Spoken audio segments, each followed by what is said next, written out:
The shameless Uncle Ding's greatest pleasure was bullying his 7-year-old nephew, who neither cried nor shouted, enduring the abuse while waiting for a chance to end it all.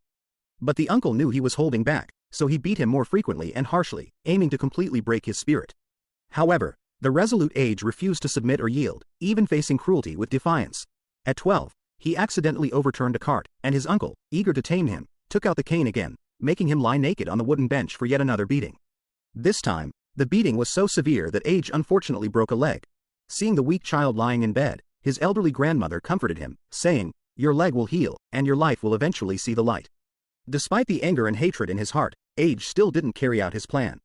It was his grandmother's presence that made him hesitate. At 7, after losing both parents, he was left with no choice but to live with his uncle. Unexpectedly, from then on, he began a hellish life. Not only was he not allowed to eat at the table, but he was also bullied by his 2 cousins. He couldn't attend school and was treated like a servant. Fortunately, his grandmother cared for him, secretly giving him food and teaching him to read and write. Flew by, and soon Age was 17. Although God took one of his legs, he was blessed with a strong, muscular body. The cruel uncle faced retribution. His 2 sons died of diphtheria before reaching adulthood, leaving Age as the only strong young man in the family. But one day, war broke out, and the front lines urgently needed young men. Age received a draft notice. His uncle protested to the officers, saying, "I've already lost 2 sons. If you take my foster son, who will tend the farm? Who will produce food for your soldiers?" The officers found his argument reasonable. After all, losing 1 soldier was minor compared to losing a supply station. Thus, Age was spared from the horrors of war. But on the same day, his beloved grandmother, exhausted from years of hard work, collapsed into a basin and passed away. Then she never woke up again. After saying goodbye to Grandma at the church, Age hid alone in the grass, crying silently. Because from then on, he no longer had any family to love him. But at the same time, he was also free of any attachments. To avenge the humiliation he once suffered and for the leg that remains disabled to this day, Age made a decision. In the year of the epic, he had already fantasized about this plan countless times since childhood. That noon, he first deliberately broke a plate, then skillfully lay on a wooden bench, like a tamed dog. But when his uncle asked him to take off his pants, he stood up, bared his teeth, and fiercely warned him, "If you dare hit me again, I'll kill you." Then, he packed his empty bag and left the village that had shackled his life. It turned out that Age never wanted revenge, but rather a reason and determination to leave. Gazing at the distant swarms, stepping on a path he had never traveled, from this moment on, Age's life was destined to be intertwined with the Alps, resting like a mountain ridge, vast and magnificent, relying on the strong physique he had developed since childhood. Age walked and stopped along the way, first settling in the town of Yibang, making a living by logging in the snowy mountains and forests. Time flew by, and another 10 years passed. Age's once empty bag was now filled with heavy coins. One day, as he hurried through the sloping forest, preparing to head to the next town, he saw a dilapidated wooden house on a desolate hillside. Inside was an old man suffering from illness. Perhaps thinking of his deceased grandmother, a tender feeling of a lamb kneeling before its mother arose in him. Age couldn't bear to watch the old man die silently. So, he tirelessly carried him along the way. In the quiet forest, apart from footsteps, there was only the old man's heavy breathing, like a rusty machine. Suddenly, he cleared his throat and spoke with difficulty. "Death is not the most terrifying thing. If you continue forward, you should first consider where your soul will go. You might catch a cold, and the piercing cold will not only penetrate your bones but also relentlessly torment you. People always say death is a time of rebirth, but in my view, death brings no new hope. It is like a cold and ruthless woman silently taking your life, leaving you with nothing but coldness and darkness." The old man's words, like a leftover fish, made Age feel a chill. Because death was something he had never thought about. Now, it was like cold snowflakes drilling into his neck. Suddenly, he was startled and then slipped down the wet hillside. By the time he came to his senses, the old man had already sped away, disappearing into the swirling snow and vast whiteness. Egger was struck by this scene. Previously, he had no expectations for the future. Even if he had imagined it, it was as hazy as the white mist in the mountains. But now, he began to look forward to some things and wanted to do something before he died. Perhaps this is what it means to live in the face of death. Just then, a woman suddenly appeared before him and poured him a drink. Whether intentionally or not, when Mary bent down to place the glass, her fingers lightly brushed against Egger's strong forearm. In that instant, ripples stirred in Egger's heart, and he found a purpose to live. To marry a beloved woman and build a warm home. For this, she worked even harder, enduring the scorching sun in the fields and the cold of the forest's bones. No matter what the job, she accepted it without complaint. Finally, she saved enough money to rent a cabin halfway up the mountain. Although the cabin was simple, the view of the Alps from the window was breathtaking. Moreover, with plenty of sunshine, Egger even started a vegetable garden at the doorstep, planting fruits and vegetables. With a stable place to live, Egger prepared to formally pursue Mary. But the farmer's innate simplicity and honesty made him hesitant to take a step forward.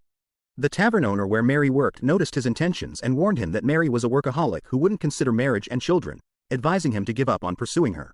However, reality soon proved the tavern owner wrong. That day, after finishing her prayers, Mary saw Egger not far away and took the initiative to walk over. Since they were already fond of each other, their feelings quickly intensified. Not long after, Egger brought Mary to his cabin.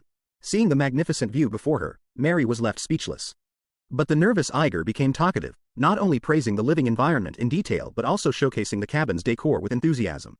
In addition, she talked about her life plans, vowing not to remain just a farmer, otherwise, she would spend her life toiling on the land. The reason she displayed herself like a peacock was to leave a good impression on Mary. Little did she know, from the first moment Mary saw her, she considered her destined and was willing to spend a lifetime together. After finally receiving emotional feedback, Egger felt that his current income was not enough to give Mary a good life. Fortunately, at this time, a construction team came to the village to build a cable car on the Alps. This way, tourists at the foot of the mountain can easily reach the top and fully enjoy the fun of skiing. Since the team urgently needed workers and Egger urgently needed to make money, he applied for the job. Initially, the person in charge thought that with his leg, he couldn't handle the tough work of climbing the mountain, but Egger stood firm and said, "Even though I limp, I can move freely. If you don't hire me, it will be your loss." Perhaps conquered by his confidence, the person in charge finally agreed to let him join. Thus, Egger began to sweat on the construction site. As he described himself, he was reliable and capable. Not only could he tighten ropes and set up steel frames, but he could also hang on the cliff to drill and blast. His relationship was also going smoothly and sweetly. One day, he and Mary stood halfway up the mountain, looking down at the sunlight spilling over the Alps, the golden light piercing through the clouds, illuminating the snow-covered peaks with breathtaking beauty. Suddenly, Mary sighed, saying that these mountains looked like porcelain, which could shatter into countless scenic fragments if not careful. Although he softly echoed her words, Egger's mind was already in turmoil. Because being with the one he loved, no scenery could compare to the person in front of him. Finally, he couldn't control himself any longer and kissed Mary passionately. Mary gently returned the kiss. After this intimate moment, Egger was eager to propose to Mary. His coworkers suggested he write a letter to propose. But he felt it wasn't formal enough. Suddenly, looking at the distant mountains, he came up with a love-filled idea. Once everything was ready, he took Mary to the picturesque mountains, sitting quietly on the swaying grass mat. As the sun set and night fell, a burst of firelight suddenly bloomed on the distant peak. Looking closely, it was Mary's name. It turned out that with the help of his coworkers, Egger overcame numerous difficulties to let his burning love for Mary illuminate the entire valley. Mary was moved by this sincerity and agreed to Egger's proposal without hesitation. Soon, the two were happily married and moved into a small cabin together. Later, to provide Mary with a better life, Egger proactively approached the construction site manager, asking for more work. However, the person in charge said, "What you need is not a job but money. Given your consistently good performance, I'm willing to give you an extra 20 cents per hour without increasing your workload." To repay this kindness, he worked even harder in the days that followed. But one day, while he and his coworkers were desperately pulling the cable to the mountaintop, a sawn-off pine tree suddenly fell, severing a worker's arm on the spot. Despite the bloodshed and horror at the scene, no one felt scared, nor did anyone feel regret. It seemed like such things happened often in this place, and people were used to it. Shortly after, the first cable car was successfully launched. Since the workers were the creators of this miracle, they were all invited to the celebration. Watching the machine freely shuttle through the sky, Egger forgot all the blood and sacrifice, feeling unprecedented happiness and satisfaction. Another spring came, the ice and snow melted, and everything revived. Egger prepared to expand the vegetable garden and plant more crops. Meanwhile, a new life was growing inside Mary. They had never been so hopeful about the future. However, this honey-like happiness disappeared in a sudden avalanche. That night, while holding Mary in his arms, Egger was suddenly awakened by a strange sound. When he stepped out of the cabin to check, he was instantly swept away by a strong wind. When everything calmed down, the sky was already cold, and the sunlight became gentle. But Egger was buried deep under the snow, with only his mouth and two nostrils left to breathe. In the moment of regaining consciousness, he immediately shouted for Mary with all his might, but the only response was endless silence. In disbelief, he pulled himself out of the snow. Since his legs were completely frostbitten, he could only crawl in excruciating pain to find his wife's figure. But even though his hands were worn and bleeding, he didn't see the familiar face, because Mary and their unborn child, along with their cabin, had all been mercilessly swallowed by the avalanche. At the funeral, the overly sorrowful Egger accepted the villagers' condolences numbly, like a soulless machine. Afterward, he was taken back to town to recover from his injuries. It wasn't until several months later that he could barely walk. One day, as the ice and snow melted, he couldn't help but look in the direction of his former home, then mustered the courage to pick up his crutch and stand again on that ruin. After the avalanche, the homeland returned to desolation. Suddenly, she stood amidst the desolation. I saw it, a corner of Mary's skirt, hanging right on the lush green branches. I remember that year, on their first date, Mary was wearing this summer dress. Because it was so hot, she lifted her golden hair, accidentally revealing the scar on her neck. It was from when she accidentally fell into a pigsty as a child and was bitten by a sow. Perhaps to prevent her from feeling inferior, Edgar comforted her, saying the scar was like the passage of time, one after another, year after year, all these together shaped a person's appearance. Thinking of this, Edgar felt even more sorrowful because he had promised to protect Mary well, but now she was gone forever. After his leg injury healed, Edgar first went to the cable car company to demand an explanation for Mary's death, because when the avalanche happened, he heard the sound of the construction teams blasting. In other words, the man-made explosion triggered the avalanche, but the boss refused to admit it no matter what. And he couldn't possibly fight against a big company, so he had to swallow all the pain and resentment alone. Moreover, to survive, he still needed to work for the construction team. Not long after, Edgar returned to the construction site, but he became depressed and unwilling to interact with anyone. His closest colleague noticed that he couldn't accept his wife's death, so he comforted him, saying everyone faces death, it's just a matter of sooner or later. In fact, from the moment of birth, life is a process of losing. First, it's teeth, then an arm, then all the teeth. Initially, it's a piece of memory, then a whole memory, until one day, everything vanishes. Listening to the endless chatter, Edgar couldn't help but retort that people still have souls and willpower. But his friends said it was all nonsense. When a person dies, they're just dead, and everything after is empty talk. There's no God in this world either. If God really existed, then the heaven he resides in wouldn't be so unattainably distant from reality. However, that's just how it is, difficult as it may be. Not long after this conversation, his colleague unexpectedly froze to death in the shower. At the funeral, people eagerly repeated the same old eulogies. In the mountains, he ran faster than an antelope, worked like a horse, yet left this world in such a way. Who can understand it? Luckily, not me. But as the priest said, the road to heaven is unfathomable. The people attending the funeral were all expressionless, except for Edgar, whose eyes suddenly showed a glimmer of light. It seems that death, as the old man in the forest said, brings nothing new. Dead is just dead. No soul, no will, no God. People cannot avoid death. It comes equally to everyone, anytime, anywhere. After that, Age no longer feared any kind of death or passing. He began working in the high-risk job of maintaining cable cars, remaining calm even when standing dozens of meters above the ground, at risk of falling to his death. In the daily calm, he no longer suppressed his longing for Mary, but expressed all his emotions in letters. Then, he would place the letters in Mary's tomb. Although this life seemed lonely, for Age, it was undoubtedly a new beginning. However, at this time, fate dealt him another heavy blow. World War II broke out, and many young people went to the battlefield. The cable cars that once broke the silence of the Alps also stopped operating. Age, who swore never to be a farmer again, had to pick up the sickle and work the fields with the women and children left behind. But after just one harvest, the draft broadcast spread to every corner of the town. Due to his skills in high-altitude work, Age was sent to the Caucasus Mountains, where his main tasks were drilling holes in rocks, placing explosives, and guarding the front lines. At first, he could see his comrades stationed on another mountain with a telescope, but soon, it was as if he had been abandoned. He saw no trace of anyone and was left alone in a cold, damp cave, surviving on weak fire and expired canned food in temperatures below freezing. After an unknown amount of time, in a daze, he had to drag his weakened body out of the cave. Suddenly, in the vast whiteness, he saw the flag of his homeland. However, as he ran over with his last breath, he realized it was the enemy's camp. The long period of hunger and cold had left him delirious, mistaking the enemy for his comrades. Thus, Age became a prisoner of war. Although he suffered greatly in the POW camp, he never complained or felt resentment. After witnessing so much death, he was grateful to be alive, to see the stars at night, and to continue writing letters to Mary. Years passed, the war ended, and Age regained his freedom. After wandering around, he returned to the familiar Alps from another mountain. On the first day back in his hometown, he went to his wife's grave, cleared away the thick weeds, and placed all the letters he had written over the years into her coffin. Afterward, he walked with a cane, strolling through the small town where he grew up, reminiscing about the past. It was then that he saw his uncle, who felt no pain. Although the uncle had aged into a decaying piece of wood, the terrifying memories deeply embedded in Egger's bones still filled him with fear. However, he quickly gathered his courage, resolutely walked up to him, and looked down at the demon in his heart.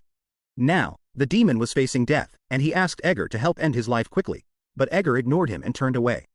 Because letting someone who wants to die live is another form of ambition. Later, to survive, Egger started working various forestry jobs on a farm, sweating every day just to make ends meet. But his mindset had changed significantly by then.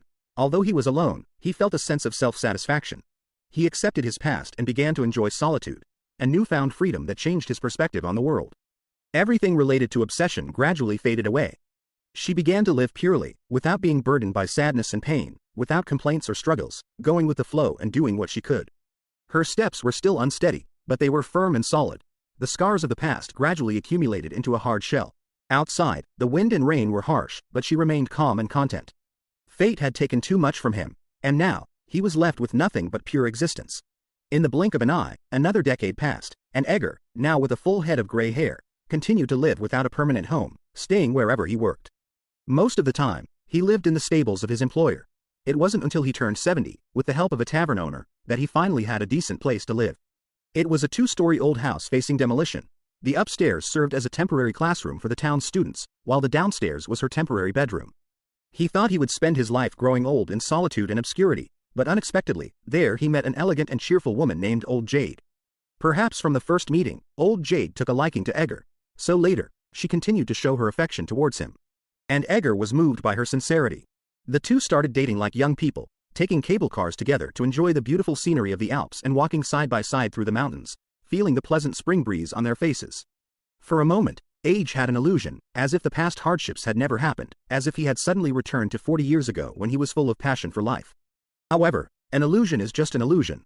When Lao Yu suggested spending the rest of their lives together, he suddenly remembered Mary and then thought of those painful experiences. He believed that he should never fall in love with anyone again in this life. So, he immediately declined the offer. On the day the old house was demolished, Age moved alone into a stone house on the mountain with his only belongings. Although it was cold and lonely here, Age was very satisfied because being there made him unconsciously think of the wooden house where happiness once flowed, and it made him miss the late Mary even more. Although he occasionally went down the mountain to get some supplies, most of the time, he stayed alone in the stone house. When he was tired, he lay on the bed to sleep, and when he was weary, he bathed in the cold mountain spring. Even when passers-by walked by, he was completely unaware. It seemed as if he was completely isolated from the world, self-sufficient, self-contained, content, and at peace with himself. He clearly had no family, no future, but he felt as if he had everything. As thoughts raced through his mind, the painful past that once entangled his memories drifted by like clouds, coming and going. Until he went down the mountain again and saw images of astronauts landing on the moon on TV, he suddenly realized that he had lived for a very, very long time. On the way back to the stone house from the town, Age saw people gathered around a fire truck from a distance. As he slowly approached the crowd, he was surprised to find that the fire truck was carrying none other than the old man he had met in the forest decades ago. The old man had turned into a mummy, discovered by some mountaineers in a glacier crevice. Many people thought he was pitiful, but only Age knew that he was happy. In the last hour of his life, he must have been smiling because he had seen through death. Death is just a cold woman with frost. When a heavy snow falls, she will merge with the earth. In the days that followed, Age seemed to hear the call of death, eating less and reacting more slowly. One day, she suddenly had a whim. He boarded the bus heading to the mountain top. The driver asked where he was going. He said, "The last stop." As the bus drove along the winding mountain road, the scenery unfolded before his eyes. The warm yellow sunset cast a hazy glow. Waterfalls cascaded over the rocks, flowing endlessly for millennia. The withered yellow grass, the heart's blood understands the journey, as the mountain winds and clouds change. Watching the ever-changing majestic scenery outside the window, images of unforgettable moments in his life appeared before Age's eyes. There were sorrows, joys, hardships, and pleasures. Suddenly, he couldn't control his emotions, and tears flowed. After getting off the bus, he walked alone to the deserted viewing platform, gazing at the majestic distant mountains. She realized that her heart had achieved an unprecedented satisfaction at that moment. In the evening, Age continued to write letters to Mary. "Dear Mary, I never believed in God, and death does not frighten me. Like everyone else, I once had dreams and hopes. Some have been realized, while others can never be attained, or once possessed, they were taken from me. I don't remember where I came from or where I'm going. During this time, I reviewed the path I have walked in my life. If I weren't so tired, I might laugh out of pure happiness." After finishing the letter, Age passed away. Later, the villagers in the town buried his coffin next to Mary's. The letters accumulated over decades fluttered out like a swarm of butterflies. Then, they stood permanently between the two. Life rises and falls in the sea of obstacles, born alone, and dies alone. Sorrows and joys, hardships and pleasures, are borne by oneself, and no one else can feel them. 100 years pass by in a flash. Life is but a moment. Starring Hans Stern, Bitch Staff and Gwaski, and August Seinering, this drama film was released in 2003. The film is adapted from Robert Cecil's global best-selling novel. Age's life was a struggle in a sea of suffering. He lost his parents as a child, lived under others' roofs, lost his wife in his prime, got caught in war, and died alone in old age. But after rolling through the mire of life again and again, he gradually saw the true meaning of life. He used to think life was a vessel, holding joy and sorrow. But after experiencing gain and loss repeatedly, he realized life is more like a conduit, through which joy and sorrow flow, leaving nothing behind in the end. When he no longer sought the meaning of life. In a letter to Mary, Edgar once wrote that those tiny, precarious water pigs often amaze me. They cling so stubbornly to the grass, only to eventually fall off the blades, seep into the soil, or evaporate into the air. People are actually like water pigs. In the end, we all inevitably disappear into nothingness. But this doesn't mean there's no meaning in existence, because while people are destined to die, the purpose of living is not to die, but to experience the birds singing and flowers blooming along the way, and to taste the sweet, sour, bitter, and spicy moments of life. The French writer Romain Rolland once said, "There is only one true heroism in the world, and that is to love life after recognizing the truth about it." In this world, each of us inevitably experiences setbacks, difficulties, and even painful torment. Sometimes, we may feel that life is full of helplessness and despair, with a long road ahead that seems to offer no hope. But when we learn to discover meaning in the mundane, to extract wisdom from the trials and tribulations, and to feel eternity in giving and sacrifice, we can grasp the aesthetic of life's journey. The value of life is not in the trophy at the end, but in the wind stirred up while running. In that wind, there is the fragrance of flowers, the salty taste of sweat, and the sound of the soul stretching. And when we learn to capture these aurora-like moments with the eyes of the soul, life is no longer a pale, single line, but becomes a brilliant kaleidoscope. Alright, that's all for today's movie sharing. Please like, comment, and share. Looking forward to our next encounter.